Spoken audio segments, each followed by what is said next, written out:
teman-teman IPA 2, adakah dari teman-teman yang pernah mencicipi asinan atau manisan? Pernah, Bu. Orang asli Bogor mah resep pisan, Bu, makan asinan Bogor.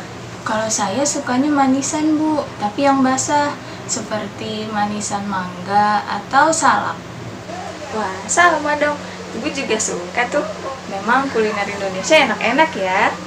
Tapi teman-teman tahu tidak bagaimana proses pembuatan asinan dan manisan? Yang saya tahu sih umumnya melewati proses perendaman ya, Bu. Betul, ada yang direndam air gula, air garam, atau kadang ditambah cuka.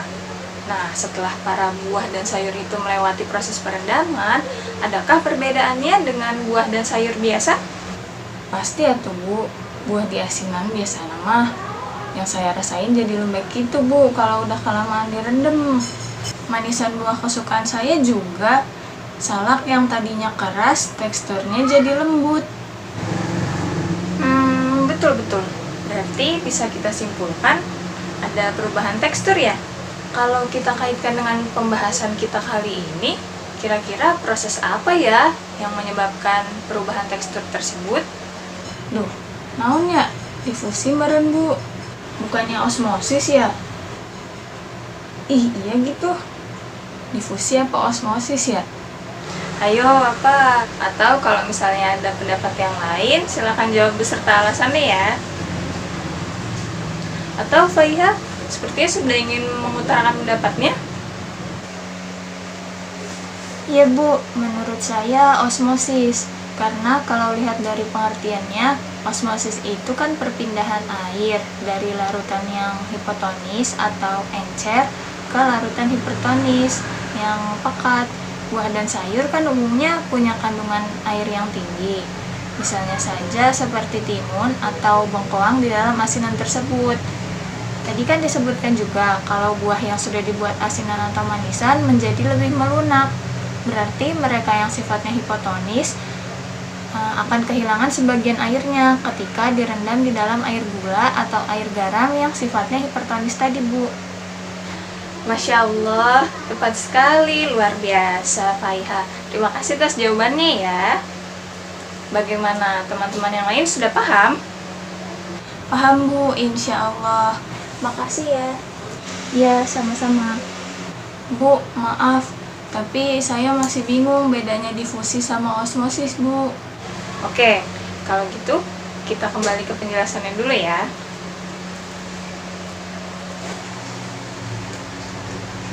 Caranya, perhatikan saja kata kuncinya ya. Jika pada difusi yang berpindah adalah zat terlarutnya, sedangkan jika pada osmosis yang berpindah adalah zat pelarutnya. Nah, selain itu ada satu lagi nih perbedaannya. Jadi perbedaannya pada osmosis melewati membran semi-permeabel yang maknanya hanya bisa dilalui oleh zat, ion, atau molekul tertentu. Sedangkan pada difusi tidak, seperti pada pembuatan teh, sirup, atau jika ibu menyemprotkan pengharum ruangan ini. Kita coba ya. Apakah harumnya sampai ke tempat duduk kalian? Iya, Bu, tercium wanginya. Nah, itu tanda bahwa partikel di dalam pengharum ruangan ini telah berdifusi. Kembali kepada proses pembuatan manisan tadi. Proses pembuatan manisan menggunakan air gula, berarti di dalamnya terdapat partikel atau molekul glukosa yang jumlahnya banyak. Sebetulnya mereka nih, anggap ya ini glukosa yang besar ini. Mereka ingin sekali berpindah ke lingkungan yang hipotonik. Namun karena ukurannya terlalu besar itu dan tidak bisa untuk melewati membran semi-permeabel, maka kandungan airlah yang akhirnya berpindah untuk mencapai kesetimbangan gradien konsentrasi. Maka disebutlah dengan osmosis, yang artinya perpindahan zat pelarut. Oh, begitu ya, Bu. Paham, Bu, paham. Terima kasih, Bu. Alhamdulillah, kembali kasih Ataya. Oh iya, kembali lagi ke asinan dan manisan tadi. Sebetulnya tujuan buah dan sayur untuk dijadikan asinan dan manisan itu untuk apa sih? Supaya lebih awet Bu, sayur sama buahnya. Kan kalau didiamin mah suka pada cepet busuk Bu. Tepat sekali Askia, manfaat pengawetan ini bisa dicapai salah satunya karena ada proses osmosis ya di dalamnya. Adakah yang bisa menjelaskan perihal ini? Saya Bu mau coba menjelaskan. Ya, silakan, Ataya. Pembusukan itu sering disebabkan oleh bakteri. Dengan dimaniskan atau diasinkannya makanan, maka makanan tersebut menjadi bersifat hipertonis. Sedangkan sel bakteri sifatnya hipotonis.